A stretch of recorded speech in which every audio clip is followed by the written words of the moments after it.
السلام علیکم ورحمۃ اللہ وبرکاتہ۔ بحمداللہ، اللہ پاک کا بڑا احسان ہوا، اس خالق کائنات نے، مالک کائنات نے، رازق کائنات نے ان ایام قربانی میں ہمیں قربانی کرنے کی توفیق دی۔ الحمدللہ ثم الحمدللہ، خالصتاً اللہ کا احسان ہے، اللہ کی مہربانیاں ہیں۔ امام الانبیاء سرور دو عالم صلی اللہ علیہ وسلم نے ہر سال قربانی کی ہے، قربانی کی ترغیب دی ہے، امت کی طرف سے بھی کی ہے، اور قربانی کے دن میں جس دن قربانی کرتے تھے، قربانی فرمانے کے بعد اس دن کا کھانا امام الانبیاء سرور دو عالم صلی اللہ علیہ وسلم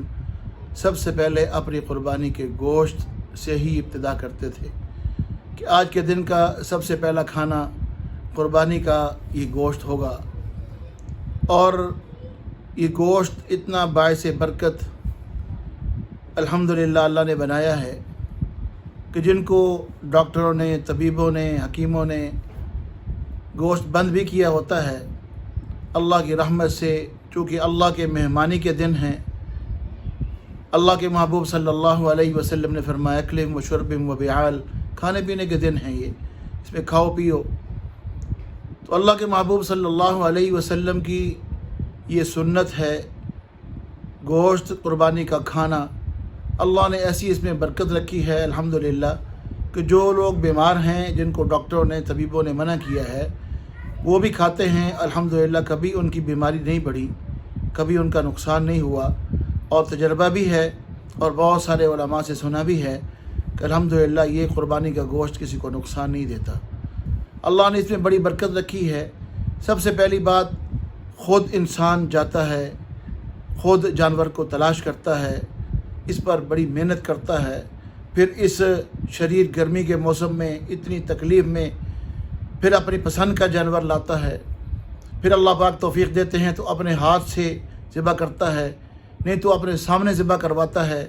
اپنی آنکھوں سے دیکھتا ہے کہ یہ جانور اللہ کے نام پر ذبح ہو رہا ہے۔ باقی سارا سال گوشت تو انسان کھاتا ہی رہتا ہے، لیکن پتہ نہیں کس نے ذبح کیا، کہاں ذبح ہوا، کیسے ذبح ہوا۔ یہ ایک ایسی اللہ کی نعمت ہے کہ آنکھوں کے سامنے اس کو پسند کیا گیا،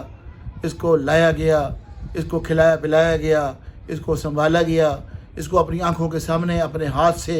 اس کو ذبح کیا، یا سامنے ذبح کروایا، پھر سامنے پکوایا، پھر سامنے کھایا۔ الحمدللہ ثم الحمدللہ، یہ ساری برکات ہی برکات ہے۔ دیکھو، اللہ کے نام پر ایک چیز ذبح ہوئی ہے، ایک اللہ کے نام کے بغیر ذبح ہوئی ہے، اس میں بہت فرق ہے۔ اللہ کے محبوب صلی اللہ علیہ وسلم نے فرمایا مسلمان ذبح کرتا ہے، اگر خدا نہ کرے کہیں بسم اللہ اللہ اکبر کہنا بھول بھی جائے، تب بھی وہ جانور حلال ہے، اس لیے کہ وہ مسلمان ہے، اس کے دل میں اللہ کا نام ہے، کلمہ ہے، مسلمان ہے۔ اس لیے اگر وہ خدا نہ خواستہ اگر بھول بھی جاتا ہے تو اللہ بسم اللہ اللہ اکبر کہے بغیر بھی اگر چھری پھیر دیتا ہے، جانور تب بھی حلال ہے۔